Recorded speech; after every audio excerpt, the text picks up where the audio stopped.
आज हम अपने चैप्टर सेकेंड फेडरलिज्म के विषय में बात करेंगे, जो आपका सेकेंड चैप्टर है। इसके पहले हम अपने चैप्टर फर्स्ट ख़त्म कर चुके हैं। अब हम अपना चैप्टर सेकेंड देखते हैं। ऑनलाइन क्लास में तो आपकी ये बुक ख़त्म कर दी जा चुकी है। जिसका क्लियर नहीं है वो ऑनलाइन क्लास ज़रूर अटेंड किया करें जब भी डेट टाइम दिया जाता है उनके लिए। अब हम बात करते हैं अपने सेकेंड चैप्टर फेडरलिज्म की। जैसे कि आपका चैप्टर का नाम क्या है, फेडरलिज्म। हमने क्लास नाइन्थ में 3 टॉपिक के विषय में बताया था। एक फेडरलिज्म था, यूनियन था, तीसरा कॉन्फ्रंटेशन था। जो ये तीनों का मीन्स क्या होता है, हिंदी में अगर तीनों का मीन्स देखें तो तीनों का मतलब क्या होता है, संघ होता है। हिंदी में तो अर्थ क्या है, संघ होता है, लेकिन इसमें कुछ मायने डिफरेंस होते हैं। जैसे कॉन्फ्रंटेशन की बात करते हैं तो इसका मतलब क्या होता है, कॉन्फ्रंटेशन मीन्स होता है कि एक यूनियन होता है, यानी कि कंट्री जो छोटे छोटे आइलैंड होते हैं वो मिलकर के क्या बनाते हैं, एक ऑर्गेनाइजेशन बनाते हैं। कि वो ऑर्गेनाइजेशन क्यों बनाते हैं कि अगर हम पर कोई देश अटैक करता है तो हम मिलकर के क्या करेंगे, उस देश पर अटैक करेंगे। उनको एक अपना एक कई देश आइलैंड मिलकर के, कई देश मिलकर के एक ऑर्गेनाइजेशन बना लेते हैं। वो तो कॉन्फ्रंटेशन हो गया। अब हम बात करते हैं फेडरलिज्म और यूनियन की, आखिर इसमें क्या डिफरेंट होता है। जो फेडरलिज्म होता है, जो फेडरलिज्म की बात करते हैं तो जो ये स्टेट्स होते हैं, जैसे अमेरिका क्या एक फेडरलिज्म है, तो फेडरलिज्म में जितने भी स्टेट्स होते हैं वो एक अपनी मर्ज़ी से आते हैं, वो कंप्रोमाइज़ के तहत आते हैं कि अगर आपने हमें ऐसा ऐसा दिया तो हम क्या करेंगे, इस पे से आपके साथ रहेंगे। तो वो क्या करते हैं, एक देश बनाते हैं, एक कंप्रोमाइज़ होता है उनके बीच में आपस में।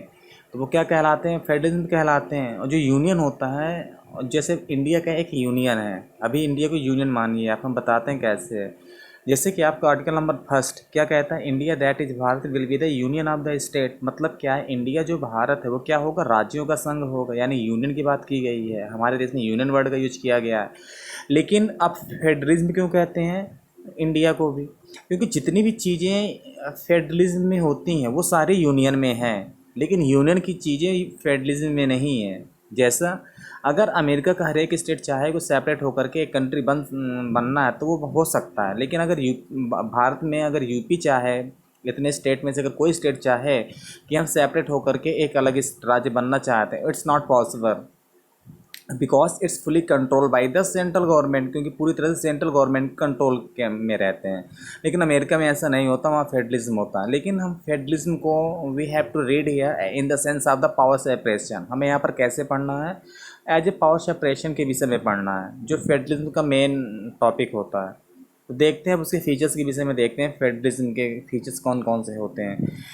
तो there are two or more tiers of the government. तो क्या होते हैं यहाँ पर दो या दो से अधिक लेवल में क्या होती है, गवर्नमेंट्स होती है। Each level are governments in on jurisdiction area of the control in specific matter of a jurisdiction, taxation, administration. तो होता क्या है कि जितने भी लेवल ऑफ द गवर्नमेंट्स होती हैं इनको डिवाइड कर दिया जाता है कि आपका एरिया ये है, आपका एरिया ये है, आप अपने रूल रेगुलेशन इन सब्जेक्ट्स में बनाएंगे।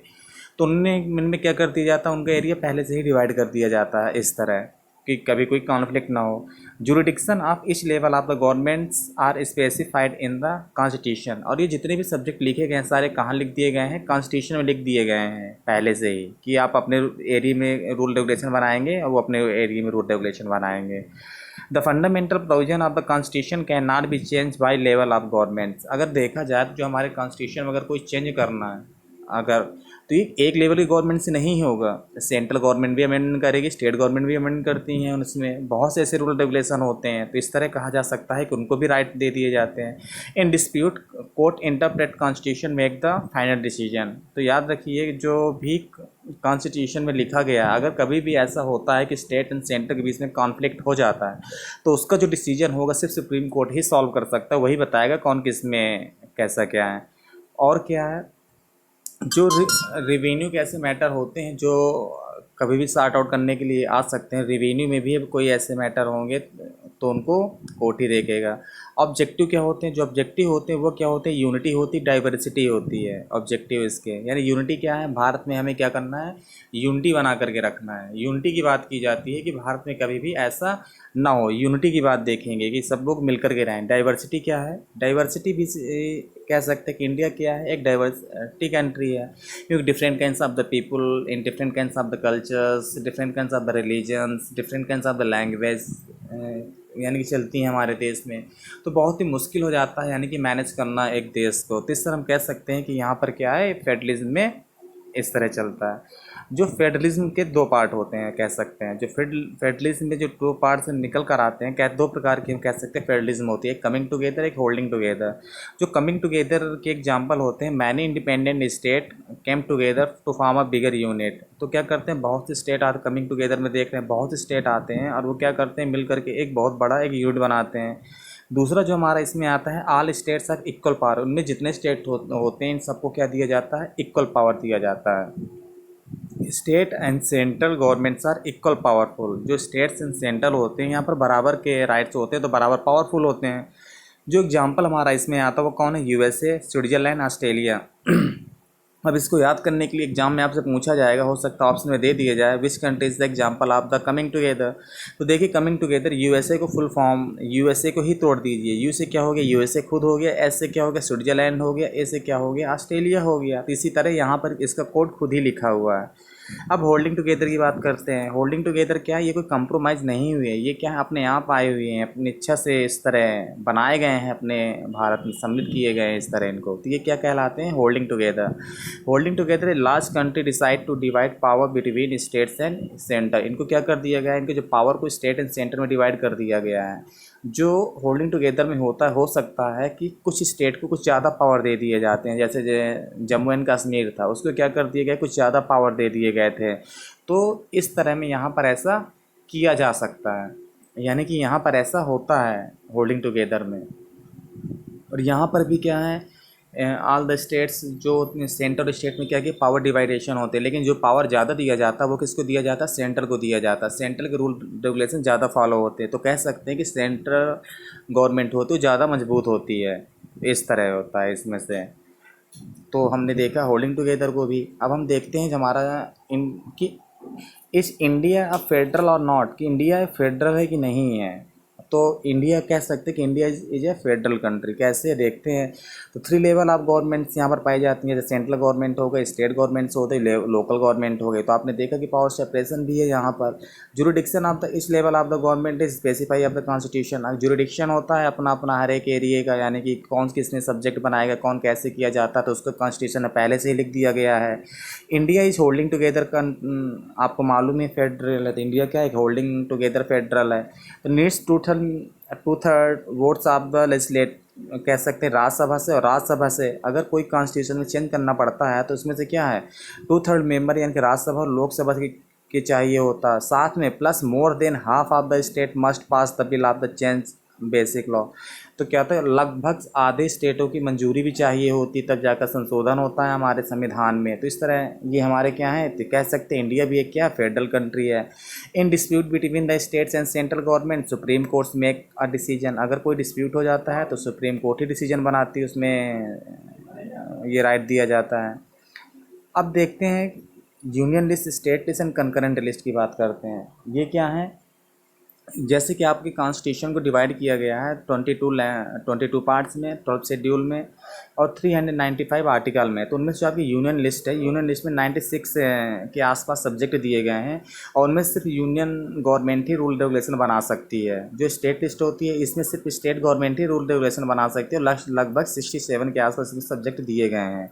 जो कंकरेंट लिस्ट होती है इसमें लगभग 52 के आसपास सब्जेक्ट दिए गए हैं, चेक कर लीजिए गए हैं अच्छी तरह से। कंकरेंट लिस्ट में क्या है, इसमें से states and central governments both they are make the rules and regulations in concurrent list. अब जो हमारी चौथी लिस्ट आती है रिजिडिटी लिस्ट होती है, वो क्या है, जैसे इसमें जो नए सब्जेक्ट कभी कभी बना दिए जाते हैं तो उनको रिजिडिटी लिस्ट में डाल दिया जाता है। और जैसे कंप्यूटर साइंस हो गया, ये नया सब्जेक्ट बना तो इसको हमने क्या कर दिया, रिजिडिटी सब्जेक्ट लिस्ट में रख दिया है।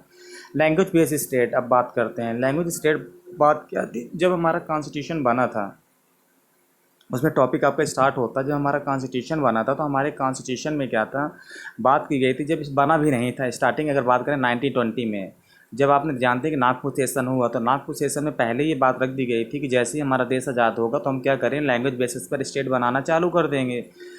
और ये आज़ादी के समय भी इस चीज़ को रखा गया कई बार। तो यानी कि ये था कि आज़ादी के बाद में स्टेट बनेंगे इस तरह से। तो ये बातें पहले से ही चली आ रही थी। तो होता क्या है, जब 1947 में जब देश बन जाता है on the basis of the religion, तो भारत इंडियन गवर्नमेंट को खतरा महसूस होने लगता है कि हो सकता है आने वाले समय में अगर हमने लैंग्वेज के आधार पर स्टेट बनाना चालू कर दिया तो क्या होगा, बहुत सारे, क्योंकि भारत में 1600 से ज़्यादा भाषाएँ बोली जाती हैं, तो उनको ये रियलाइज़ होगा कि हमने अगर भाषा के आधार पर बनाना चालू कर दिया तो बहुत से स्टेट बन जाएंगे, तो दिक्कत प्रॉब्लम को फेस करने, तो इसमें हमें प्रॉब्लम फेस करनी पड़ जाती है, यानी करनी पड़ जाएगी। तो होता क्या है, जब 1952 में भारत में जनरल इलेक्शन हेल्ड हो रहे थे, उस समय इलेक्शन का टाइम चल रहा था 1952 में, तो पंडित जवाहरलाल नेहरू जब आंध्र प्रदेश के दौरे पर जाते हैं तो उनको ब्लैक फ्लैग दिखाए जाते हैं और नेहरू गो बैक के नारे लगाए जाते हैं कि नेहरू आप यहाँ से चले जाइए। तो उसी समय जब नेहरू वापस आते हैं तो दिसंबर 1952 में वो क्या करते हैं, रेजोल्यूशन पास करते हैं और आंध्र प्रदेश को क्या कर देते हैं, 1953 में आंध्र प्रदेश का गठन तेलुगु भाषा के आधार पर कर दिया जाता है। इन 1953 में on the basis of language के आधार पर बना दिया जाता है। तो इस तरह आंध्र प्रदेश क्या हो गया, 1953 में क्या हो गया, on the basis of the state first state बन जाता है लैंग्वेज के आधार पर, जो हमारा फिर सेकेंड रह जाता हमारा। तो और जो स्टेट रीऑर्गेनाइजेशन कमेटी जो बिल पास होता है वो कब पास होता है, 1956 में पास होता है, याद रखिएगा इसे। अब बात करते हैं पॉलिसी की, लैंग्वेज पॉलिसी क्या थी।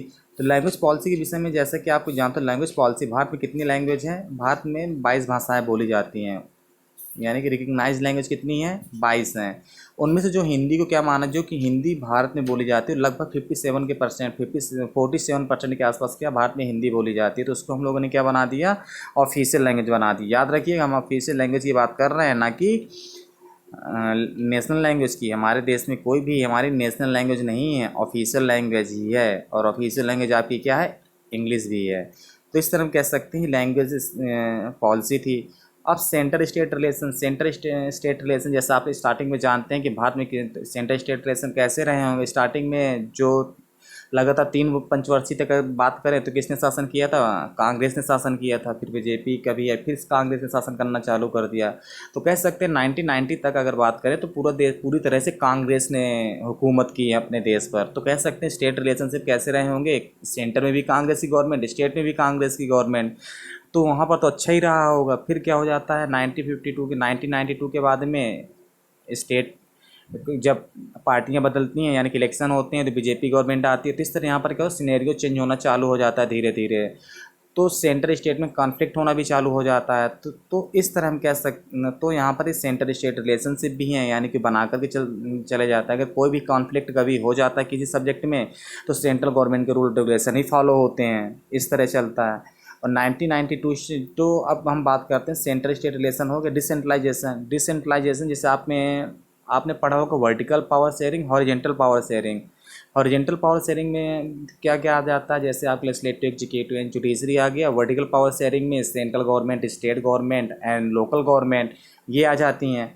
तो डिसेंट्रलाइजेशन ऑफ पावर में आप समझ सकते हैं, तो हमारे यहाँ जो पावर सेपरेशन और डिसेंट्रलाइजेशन किया गया है। डिसेंट्रलाइजेशन मतलब कि central government, state government, local government. और लोकल गवर्नमेंट तो 1992 में ये कहा गया था कि जितनी लोकल गवर्नमेंट्स होंगी वहाँ पर भी इलेक्शन होंगे, यानी कि वहाँ पर भी अब क्या कर दिया गया था, इलेक्शन की बात कर दी गई थी कि यहाँ पर भी इलेक्शन हेल्ड होंगे। 1992 से डिसीजन आया था। तो डिसेंट्रलाइजेशन मतलब कि पावर को हमने क्या कर दिया, छोटे छोटे भागों में तोड़ करके हर जगह पर डिस्ट्रीब्यूट कर दिया, ये हमारा डिसेंट्रलाइजेशन कहलाता है। मिलते हैं अगले चैप्टर पर।